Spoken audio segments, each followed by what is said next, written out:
our situation? Report, Captain. It could be supplies of strength. Can nothing be done to call them off?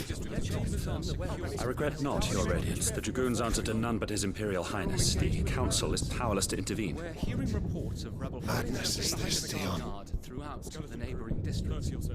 Our men Focus are holding all efforts on extinguishing the fires around the capital. The city can wait. What about stocks of weapons and armor? Don't dally, man. Go! Your Radiance. Are the doors locked? and I want you to find out Make sure the doors are our locked. next move. By the light. Dion.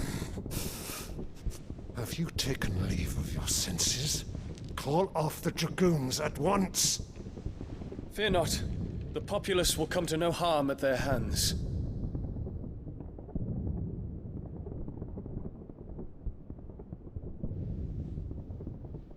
I am here to save you, Father. Save me. A creeping darkness hides in the heart of Sanbrek. It stems from your wife, the traitorous Annabella.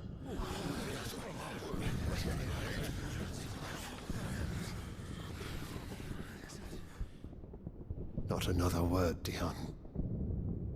Father, though you may not see it, the darkness has taken hold of you. It has made you forget yourself. But I bid you remember, there was a time when you ruled not with cruelty, but with compassion. Why now do you turn your back on your people? Why now do you seek to stoke the fires of war? You too have borne witness to this change, Your Eminences. And you know, as well as I, who is responsible for it. A puppet now sits upon the throne, but cut his strings, and the master loses the power! What? Dion, you bear steel before your emperor? Guards! Take him!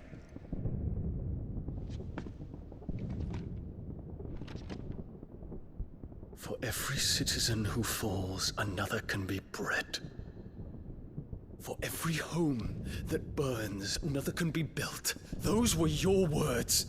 But when the last of your citizens has fallen, and all of their homes have been reduced to ash, what will become of your empire, of its rulers, of your god? As the mother crystals crumble one by one, and the blight sweeps in to claim all that we hold dear, our people look to their emperor for protection. Yet he labors not to secure their futures, but to seize what is left of the twins for himself. Even if it should come at the cost of everything his loyal citizens have labored to build. Dion, you must understand. A small price to pay, is it not? You've been blessed with great power, Dion. Enough to win me the world. So go, claim Valisthea for me, brother.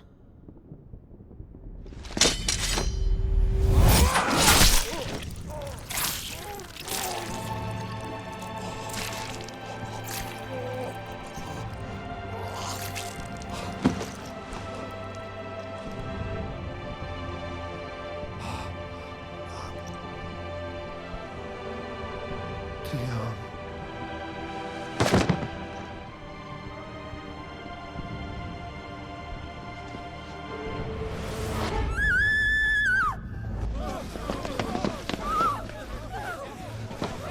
Gods!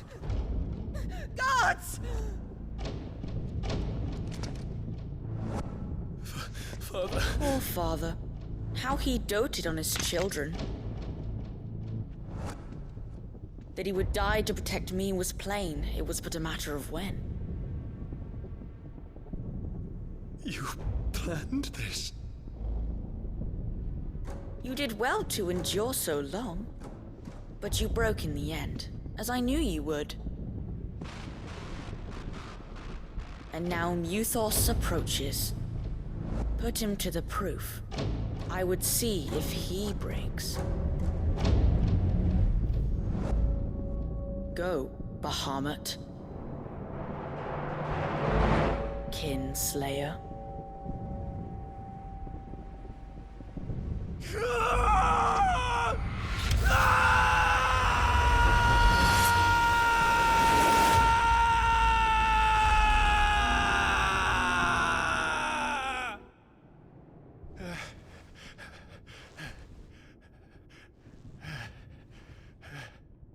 Not again. Brother? It's a long story.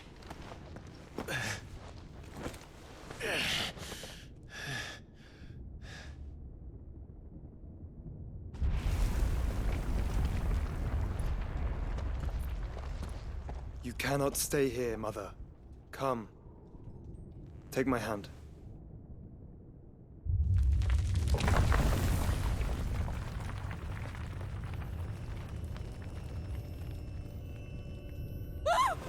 Get away from me! This is all just a dream, just a bad dream! You will not take me, Shadow! You will not take me!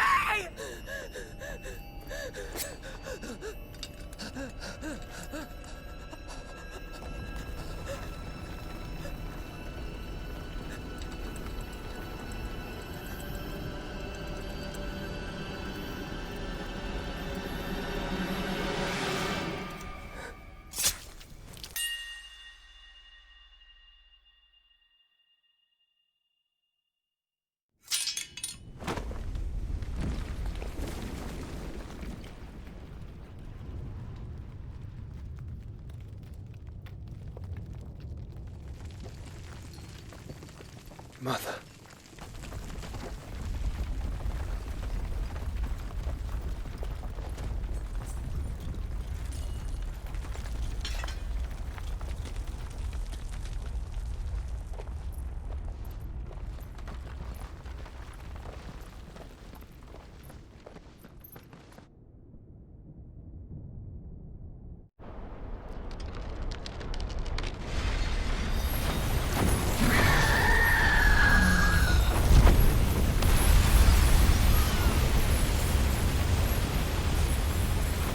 If it is consciousness that weaves your wills together,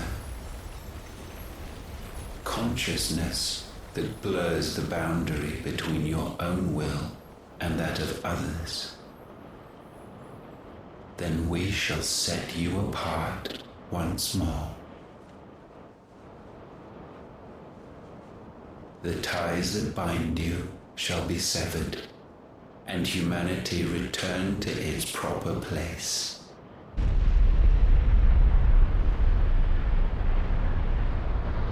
By primogenesis shall a new age of reason begin.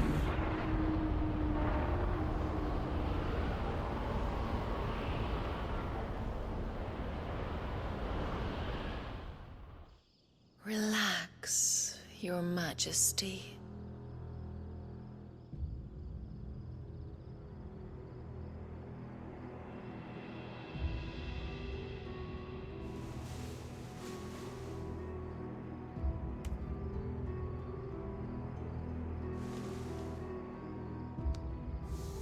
Don't you want to play?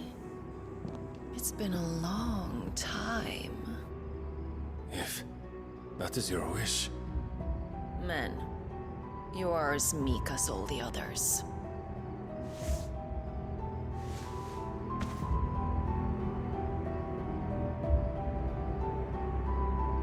Such feeble creatures.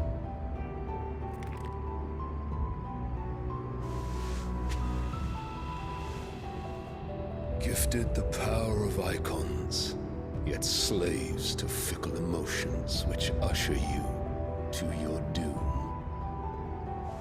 And so you bind your fragile wills with strands of consciousness. The wretched handiwork of a wretched people. The sons of fire were united at last, and for but a moment, their flame burned bright. Soon, Muthos shall become our perfect vessel. And then shall the world be remade. Not before the bonds are severed, of trust, of respect, of love. Only when every strand of consciousness is cut away, may Muthos return to our side. By primogenesis shall all be undone. Mankind shall be rid of his wretchedness, and Muthos of his will. But while he yet clings to it, he has the power to forge bonds anew. And so we bid you. Find Muthos, and sever every one. To destroy that which has no physical form, you ask the impossible. There is nothing your black blade cannot cut, Odin. We shall unite with Muthos, and bring forth a new world. So long as our vessel remains unclaimed by humanity. It shall be done, Master. My will is yours.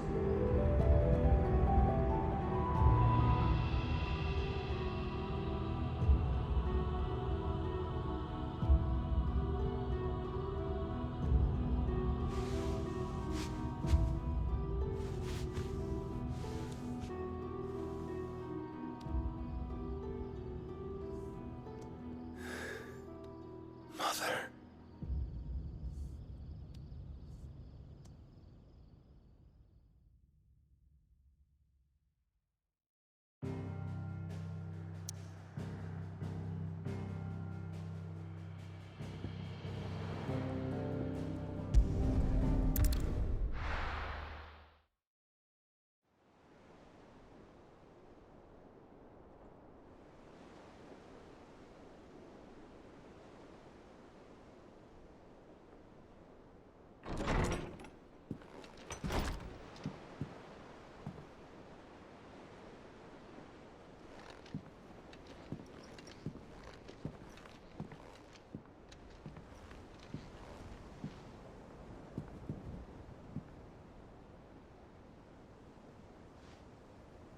How is your brother?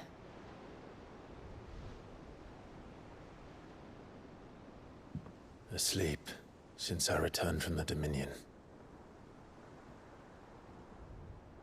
Taya says he should be back on his feet soon enough. For a while, at least. She discovered something on his chest. A swelling, circled in stone. The curse.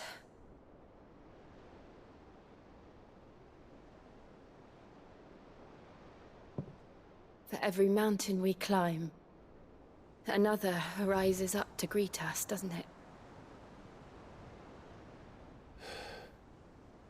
It's never ending.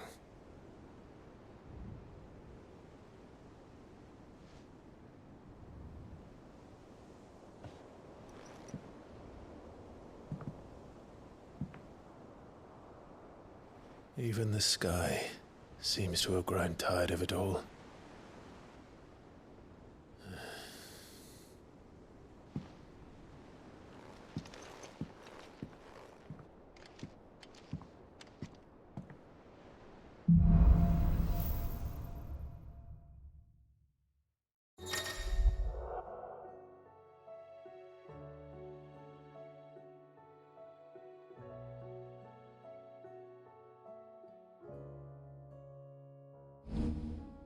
Taya won't be happy if I disturb Joshua. While he rests, I might as well see what Otter has to say. Did you see the pair that got hauled into town?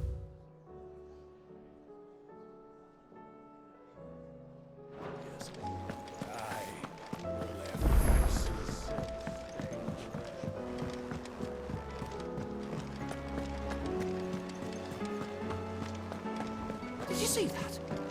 Tell me you saw that. Maybe them skies then. Otter. How fares the realm? The realm? Oh, she's just fine. As long as you look past the fat storms out mother crystals and her skies are a roiling cesspit. And Gav? He's with your uncle in the Free Cities, helping Mid with her project. Sent an owl their way the moment the winds turned foul. Still waiting on a reply, though. Do you have any good news? Well, that depends on your definition of good. All right, fine. What do you suggest we do? Oh, no, I'm just a messenger. I leave the scheming to those more suited to the task. Could be that Lady Vivian and Old Tomes have their own thoughts on the current state of things. Could be that they don't. It certainly can't hurt to ask. I suppose not.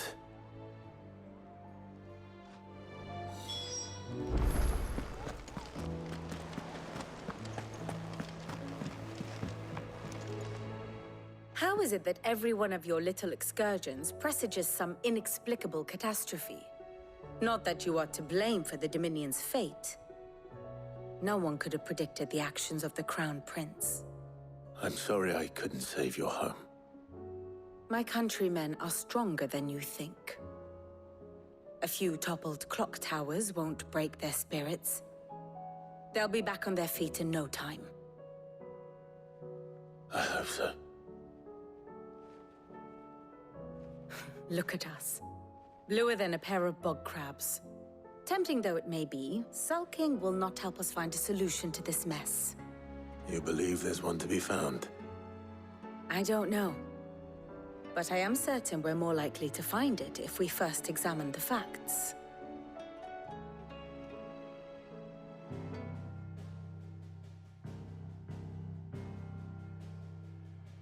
Beneath these darkened skies, fear and confusion reign over Valisthea. Oh, the lands around the fallen Mother Crystals had already begun to wilt for want of ether. But not like this. Crystals that filled wells and fueled furnaces, now nothing but pretty shards of rock. And those that hang from the people's necks cast nary a glimmer of light to keep the dark at bay. It is only a matter of time before the common folk convince themselves that the end of days is upon us. Yet I fear a swift end is more than we can hope for. While most of the world thirsts for ether, the remainder drowns in it, spawning Akashic in droves. And amidst the hordes of mindless beasts, with magics as like to fail as function, even the strongest nation would falter. Rosaria and the Iron Kingdom teeter on the brink of collapse, while the tragedy in Twinside has all but paralyzed the Holy Empire. Dalmekia fares little better. Rumor has it the ministers fled the capital after the fall of Drake's Fang, leaving their beloved republic to crumble. Waloed, meanwhile, moves in earnest. The Einherjar has been sighted off-storm. The world, in short, is in chaos. It would seem our civilization was nothing but a castle of sand, to be washed away at the whim of the waves.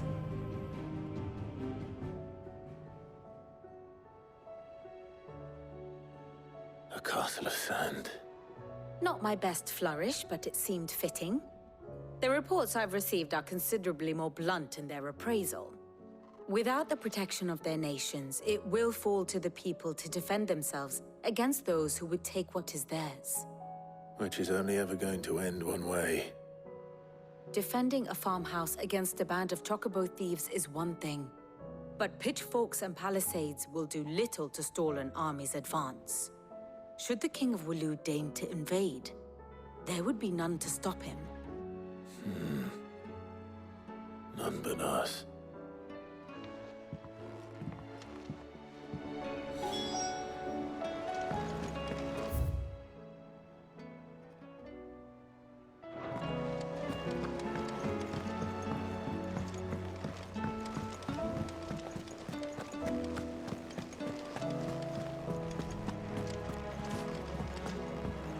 Or the moon, for that matter.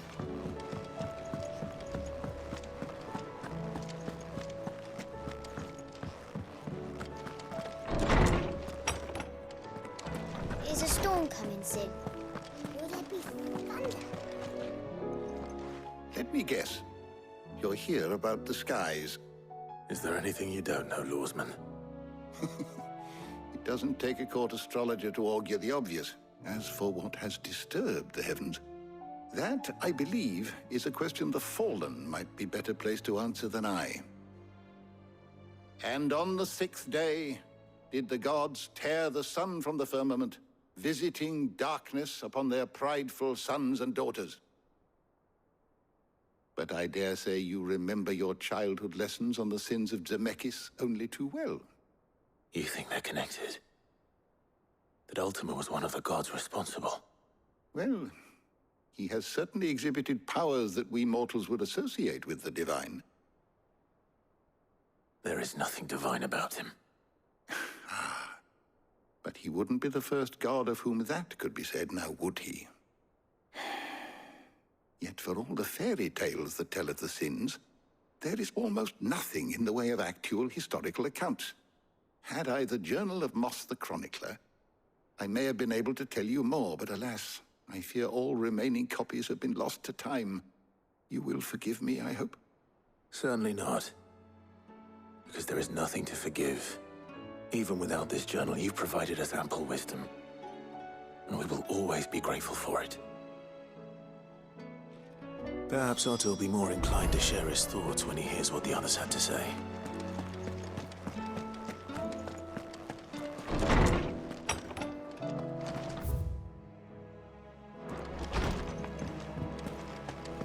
Seems the hideaway has lost its appetite.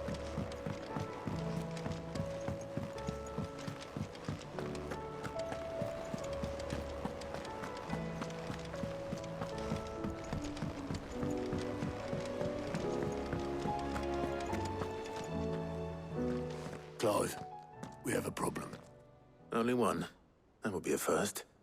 It would. Actually, there are 3. We had as many owls arrive while you were at the shelves. Martha's got a Kashik out her gates, and talk of monsters roaming the hills outside of Northreach has put the wind up Isabel and her lot. And don't forget Dalimil. Lubor says the village was raided by bandits. When it rains... It fucking pours. The Cursebreakers are spread thin, taking stock of the damage in the Dominion. And even if I could get word to all of them, I doubt they'd get here in time to make any real difference. Which means there's only 2 people who can. Jill and I.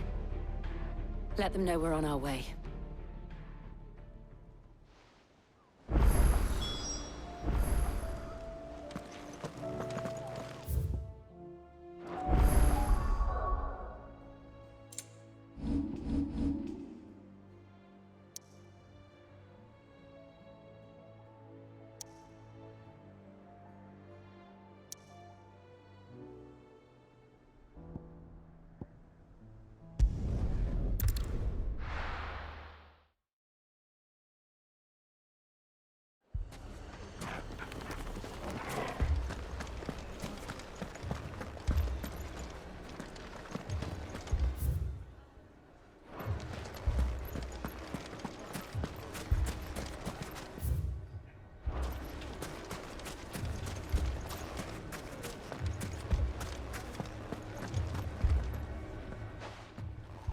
Sid!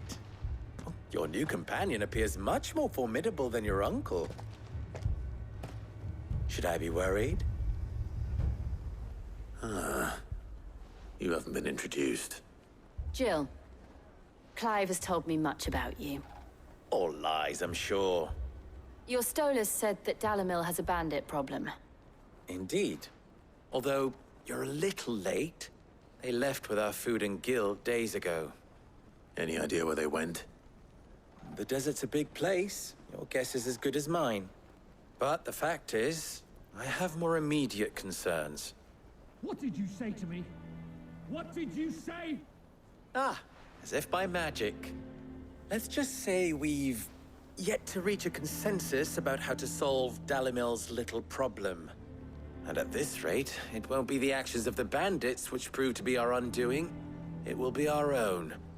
I've tried reasoning with the dissenting parties, but even the Desert Hare has limits. Perhaps we could talk to them. What makes you think they'll listen to us? What makes you think they won't? She makes a fair point, Sid. And you won't have wasted much of your precious time if you fail. They're just across the courtyard.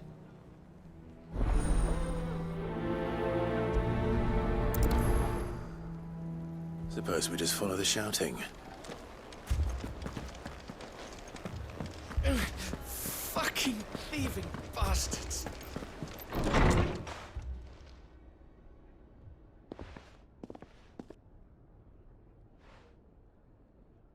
You wouldn't talk like that if it had been your men whose throats were slit.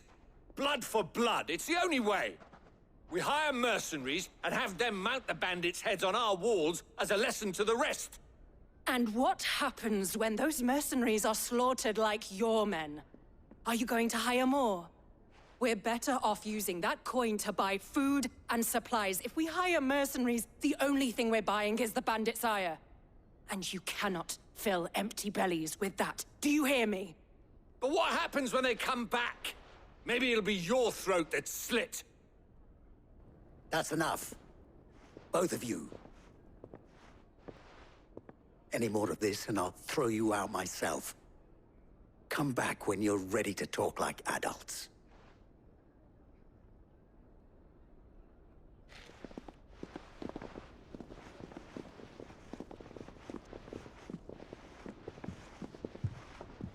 Victor. What's he doing here?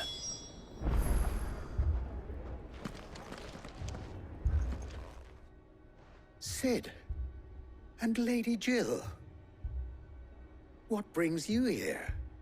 I was about to ask you the same thing. Costness is in chaos, and the markets have all but ceased to operate. The Briar's Kiss here in Dalamil is the only place I can reliably obtain supplies. I was here to do just that when Master Lubor told me of his troubles. He thought I might be able to talk some sense into these fools. But if you're here, I suppose his patience must be waning. Who are those people? Those were the thorns in Lubor's side. And the reason this place might be headed the same way as Costness. It's these accursed skies. The darkness is enough to drive a man to madness. Or an entire city, for that matter. We're still working on the skies. But in the meantime, perhaps we can find a solution to Dalamil's problems. I hope so. For all our sakes.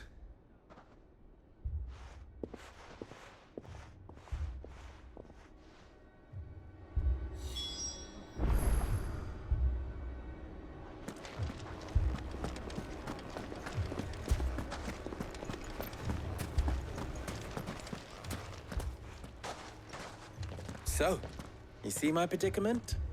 What I saw was a room full of people who were angry and afraid. And with good reason by the sound of it.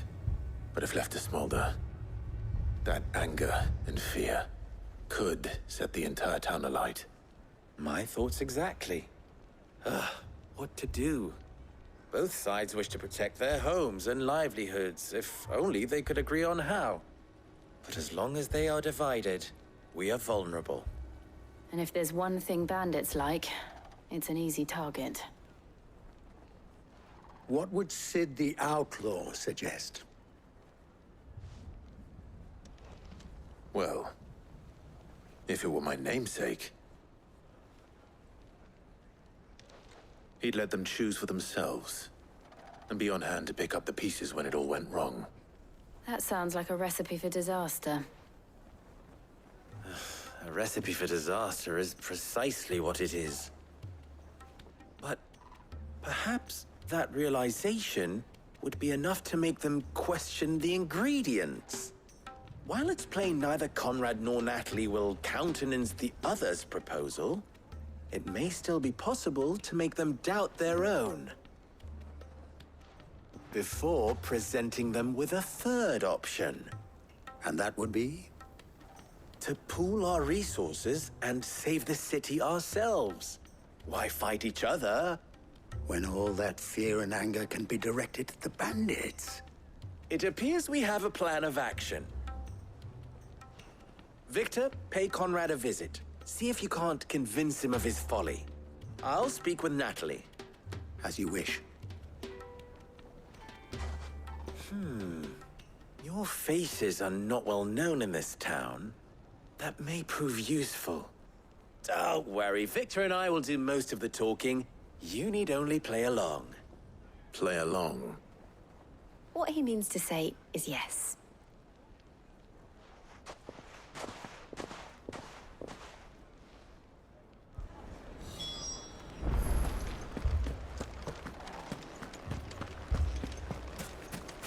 Picture it, Conrad.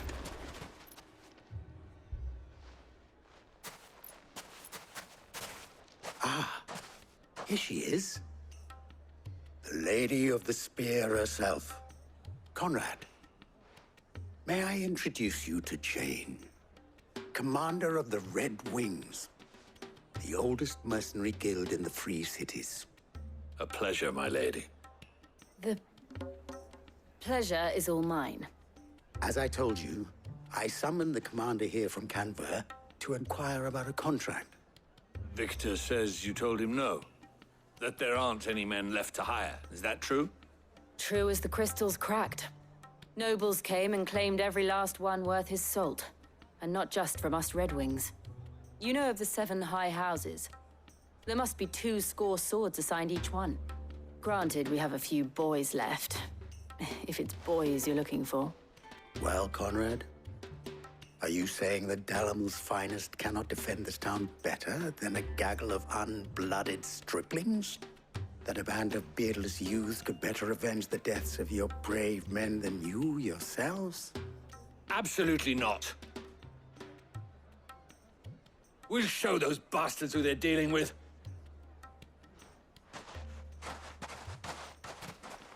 I can't believe that actually worked. Conrad's not what you call the brightest candle in the crypt. And there's a reason why I had you do the talking and not Sid. Well played, my lady.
Fucking thieving bastards! I'm ruined! My shop. If I had my pickaxe, I would... I mean, it may still be possible to buy something. Here he is now. Natalie, allow me to introduce Lord Underhill of Randalar's prestigious League of Merchants. Lord Underhill. At your service. Underhill? I was just telling the good lady of our conversation, my lord, and how you were lamenting the state of the capital's stores. Lubor says that not only are the granaries almost empty, but that war and the Blight mean this season's harvest won't be enough to fill them for winter. Indeed, certainly that is the case.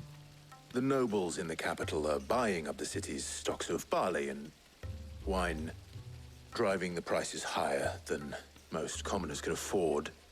It is only a matter of time before the peasants revolt.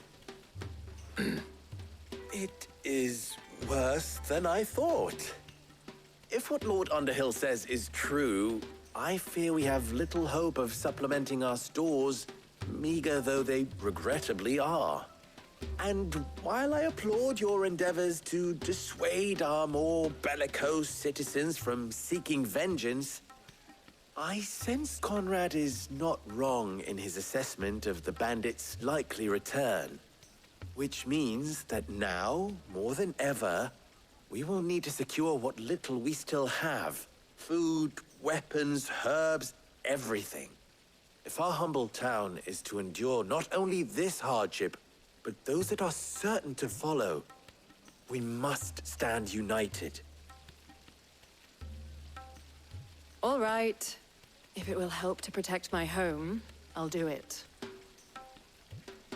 But you needn't have gone through this charade.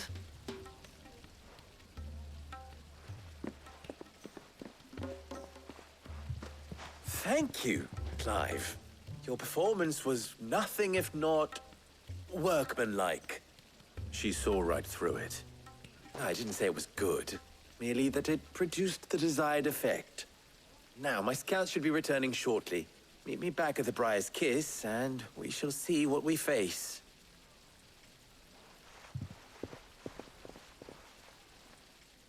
I'm not convinced our roles in this ruse were entirely necessary. I don't know.